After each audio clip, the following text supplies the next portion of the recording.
뜻이 하늘에서 이루어진 것 같이 라는 말씀의 제목으로 함께 말씀을 나누겠습니다. 우리는 지금 예수님이 가르쳐 주신 주기도문의 내용을 살펴보고 있습니다. 기도에 있어서 가장 중요한 것은 관계입니다. 예수님은 기도의 대상이 하나님 아버지이시고 기도하는 우리는 그분의 자녀라는 사실을 알려주셨어요. 그리고 나서 무엇을 기도해야 하는지 가르쳐 주셨는데요. 첫 번째는 우리의 삶을 통해 하나님 아버지의 이름이 거룩히 여김을 받으시기를 기도하는 것입니다. 그리고 두 번째는 하나님 나라가 우리 안에 임하기를 구하는 기도입니다. 오늘은 세 번째 기도의 내용을 살펴보겠는데요. 10절의 말씀을 다시 한번 읽겠습니다. 시작. 나라가 임하시오며 뜻이 하늘에서 이루어진 것 같이 땅에서도 이루어지이다. 아멘. 뜻이 하늘에서 이루어진 것 같이 땅에서도 이루어지기를 주님께서 기도하라고 가르쳐 주셨어요. 이와 관련해서 설교자 조지 트루엣은 인간이 가질 수 있는 가장 위대한 지식은 하나님의 뜻을 아는 것이며 인간이 행할 수 있는 가장 위대한 업적은 하나님의 뜻을 행하는 것이라고 말했습니다. 이와 같이 하나님의 뜻을 알고 행하는 일은 굉장히 중요한 일이에요.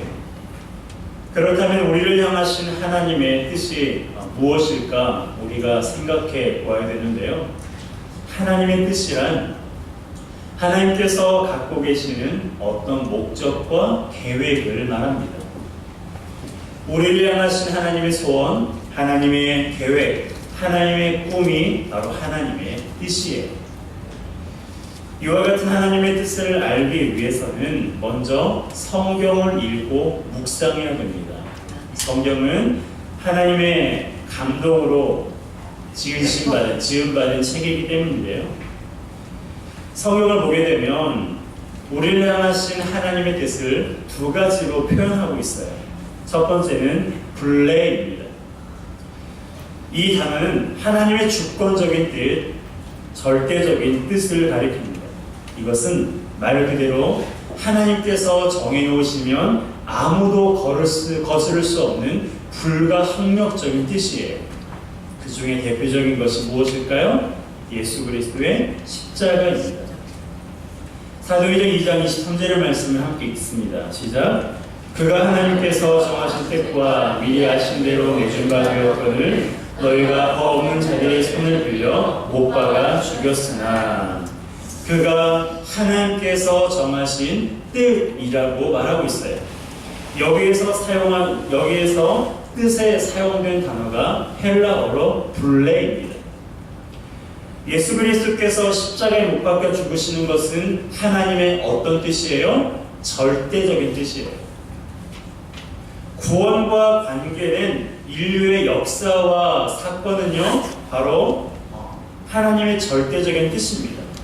예수 그리스도의 탄생과 죽으심, 그리고 부활하심과 승천하심, 성령 강림과 앞으로 있을 예수님의 재림까지 모든 구원 사건은요, 누구도 막을 수도 없고 누구도 저항할 수 없는 하나님의 절대적인 뜻입니다. 또 다른 하나님의 뜻을 표현하는 헬라어 단어가 델레마입니다. 이것은 허용적인 뜻이라는 말이에요. 이 뜻은 우리가 받아들일 수도 있고 거부할 수도 있습니다. 우리의 자유의지에 따라서 저항할 수도 있어요. 하나님의 뜻이기는 하지만 인간의 응답이나 협조가 없이는 이루어지지 않는 일을 가리켜서 허용적인 뜻이라고 말합니다. 데살로니가전서 4장 3절입니다. 함께 읽습니다. 하나님의 뜻은 이것이니 너희의 거룩함이라 곧 음란을 버리고. 아멘. 자, 우리 여기 계신 분들만 한번 읽어볼까요? 여기 계신 분들만. 시작.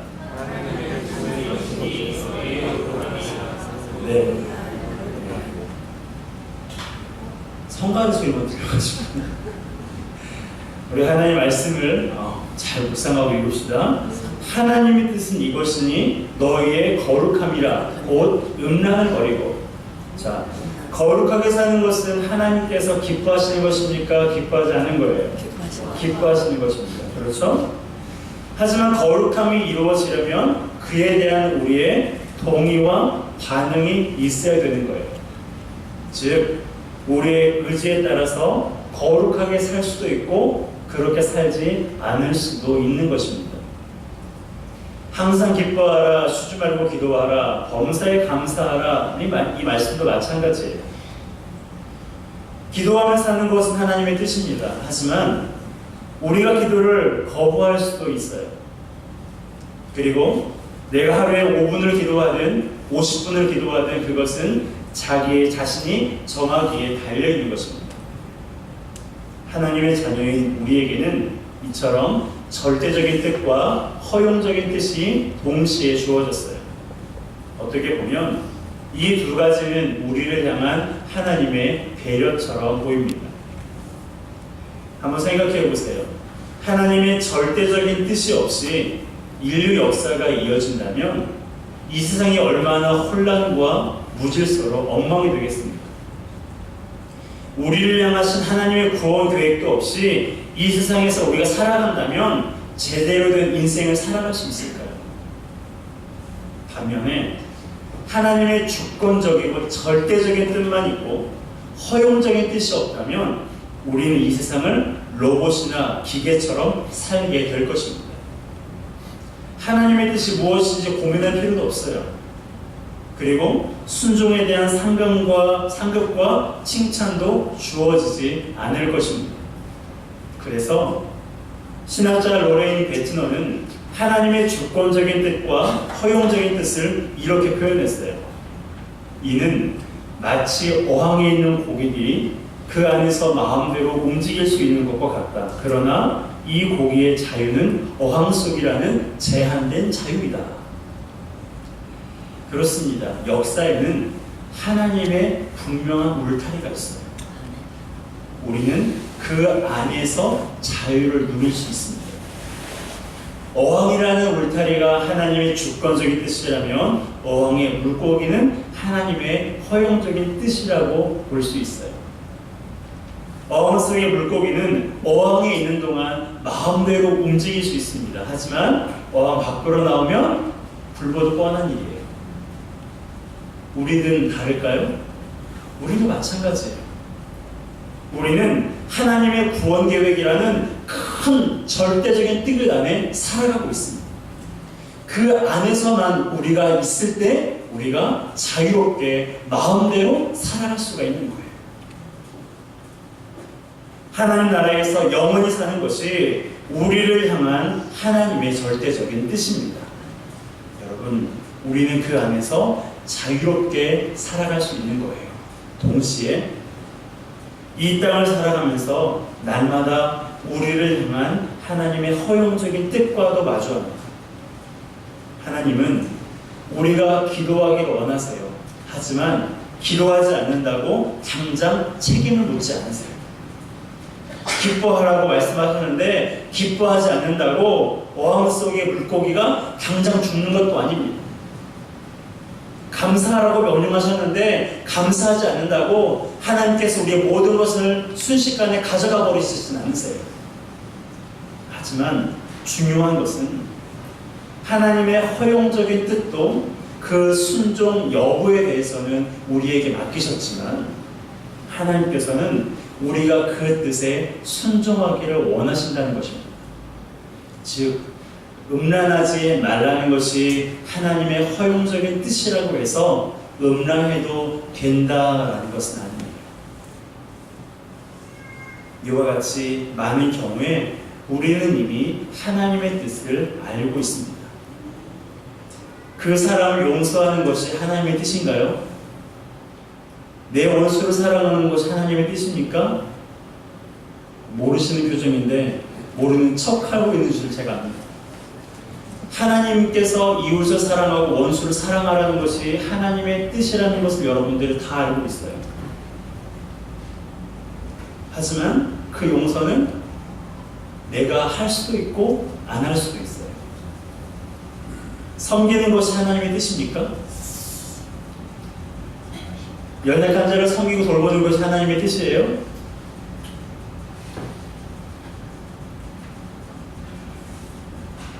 왜 말씀을 못하시는지 알 것 같습니다. 하나님의 뜻이지만 섬기는 것은 내가 할 수도 있고 안 할 수도 있는 거예요. 그렇죠. 하나님의 허용적인 뜻이거든요. 하지만 우리가 하나님의 뜻에 순종해서 그 사람을 용서하면 하나님께서 그에 상당한 은혜를 내려주세요. 이웃을 섬기라는 하나님의 말씀에 우리가 순종하면 하나님께서 그 순종에 대한 보응을 우리에게 허락해 주신다. 내가 끝까지 고집을 부리면서 용서하지 않거나 섬기지 않으면 그에 대한 대가 또한 우리가 받아야 하는 것입니다. 예수님이 하나님의 뜻이 이루어지도록 기도하기를 가르치신 이유가 여기에 있어요. 우리는 때로 하나님의 뜻이 무엇인지 분명히 알고 있으면서도 그 뜻을 행하지 않습니다. 그러므로 하나님의 뜻이 이루어지게 하소서라는 이 기도는 하나님의 뜻을 분별하게 하시고 그 뜻대로 행동하게 하소서라는 두 가지 의미를 담고 있는 거예요. 저를 따라서 고백해 볼까요? 하나님의 뜻을 분별하게 하시고 하나님의 뜻을 분별하게 하시고 그 뜻대로 행동하게 하소서. 그 뜻대로 행동하게 하소서. 이것이 하나님의 뜻이 이루어지게 하소서라는 뜻입니다. 하지만 우리를 향하신 하나님의 뜻을 찾기 어려울 때도 있어요. 성경을 아무리 보고 기도를 해봐도 하나님의 뜻을 찾는 것이 애매할 때가 있습니다. 두 갈래 갈림길에서 어떤 직장을 선택할 것인가, 누구와 결혼할 것인가, 취업할 것인가, 선교사로 나갈 것인가 등의 문제가 그 같은 고민에 우리를 빠지게 합니다. 이때는 선악의 기준이 되지 않기 때문에 더 힘들어요. 누구와 결혼을 할 거냐, 어떤 직장을 선택할 거냐, 내가 어떤 진로를 갈 것인가, 그것은 선하게 가는 문제가 아니기 때문에 어려운 거예요. 그래서 저는 이런 문제로 고민하는 사람들에게 이렇게 권면합니다. 기도하면서 기쁨과 평안이 있는 곳을 따라 결정하라고. 왜냐하면 성경은 기도 응답이 평안과 기쁨으로 온다는 사실을 우리에게 말씀해 주고 있기 때문입니다. 요한복음 16장 24절이에요. 함께 읽습니다. 지금까지는 너희가 내 이름으로 아무것도 구하지 아니하였으나 구하라 그리하면 받으리니 너희 기쁨이 충만하리라. 아멘. 보세요. 구하라 그리하면 받으리니 응답해 주신다는 거예요. 그 응답이 어떻게 온다고요? 너희 기쁨이 충만하게 온다. 빌립보서 4장 6절과 7절입니다. 함께 읽습니다. 아무것도 염려하지 말고 다만 모든 일에 기도와 간구로 너희 구할 것을 감사함으로 하나님께 아뢰라. 그리하면 모든 시각에 뛰어난 하나님의 평강이 그리스도 예수 안에서 너희 마음과 생각을 지키시리라. 아멘. 우리가 하나님 앞에 아뢰면, 기도하면 하나님께서 우리에게 뭘 주신다고요? 하나님의 평강이 우리 마음과 생각을 지켜주신대요. 우리 마음과 생각이 불안하고 두려움 가운데 있잖아요. 그런데 우리가 기도하면 하나님의 평강이 우리의 마음과 생각을 지켜주신대요. 여러분, 기쁨과 평안은 하나님 나라의 열매로 주어지는 거예요. 하나님 나라가 우리 안에 임하게 하소서라는 두 번째 기도를 생각하십시오. 하나님 나라가 우리 가운데 임할 때 우리 안에 기쁨과 평안이 임해요. 그러므로 그 열매를 따라서 결정하는 것이 중요합니다. 중요한 것은 기도하라는 거예요. 예수님의 이름으로 기도해야 되고 주님께서 응답하실 것을 믿고 감사함으로 기도하라는 것입니다. 그리고 간과하지 말아야 할 것이 있는데요. 기쁨과 평안은 내가 스스로 만들어내는 것이 아니라 말씀에서 비롯된다는 사실이에요. 내가 스스로 주문을 해서 내가 스스로 괜찮아, 잘 될 거야, 문제 없어 나는 내가 만들어낸 기쁨과 내가 내 안에서 비롯되는 평안이 아니라 하나님의 말씀으로부터 오는 기쁨과 평안이라는 사실이에요. 참된 기쁨과 평안은 하나님의 말씀에서 나오는 거예요. 세계적인 명설교가 무디와 관련된 축도 이야기를 아십니까? 양조장을 크게 짓고 계엄 예배를 드리게 된 교훈이 있었어요. 그날 참석한 사람들이 양조장 사업이 잘 되게 해달라고 기도하고 설교했고 축사까지 했습니다. 마지막 순서인 축도 시간만 남았는데요. 이 자리에 초대받은 무디가 자신이 맡은 순서가 되어 앞으로 나가서 수순을 높이 들고 축복 기도를 했습니다. 이렇게 기도했어요.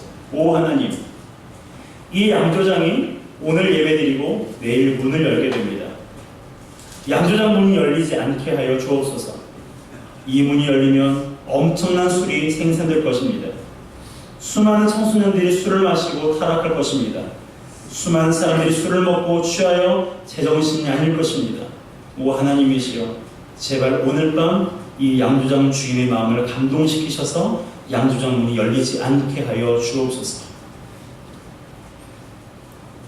저도 이런 목사가 되고 싶어요. 이런 영성 있는 자가 되고 싶습니다. 기도를 들은 사람들이 무척 당황했어요. 축하 파티를 열고 마음껏 즐기려고 했지만 무디 목사님이 그렇게 기도했을 때 많은 사람들이 떠나갔습니다. 그때 양조장 주인의 마음이 어땠을까요?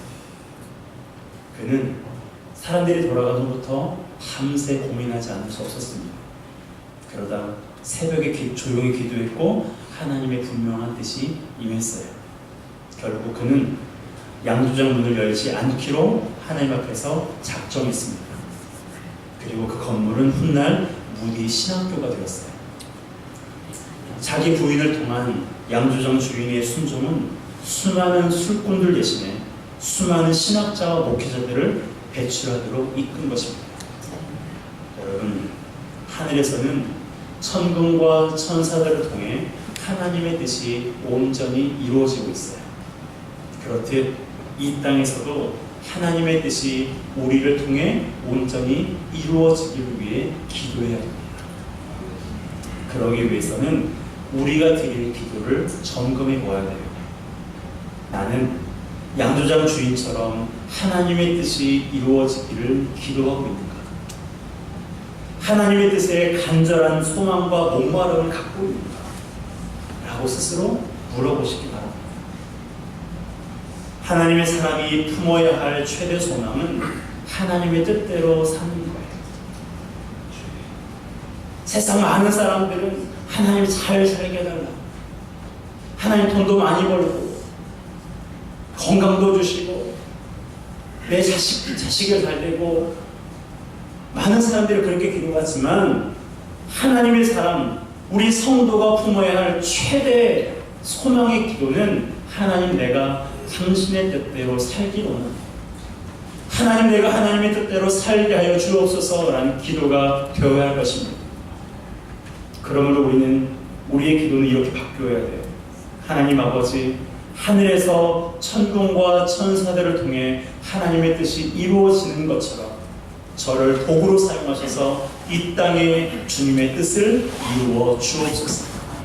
내 뜻이 이 땅에 이루어지기를 구하는 것이 아니라, 내 생각과 내 꿈이 이루어지기를 구하는 것이 아니라, 하나님의 뜻이, 하나님의 계획이, 하나님의 소원이, 하나님의 꿈이 나를 통해서 이루어지기를 위해 우리가 기도해야 돼요. 여러분, 하나님의 뜻이 여러분의 삶에 이루어지기를 기도하시기를 바랍니다. 내 생각과 고집을 내려놔야 돼요.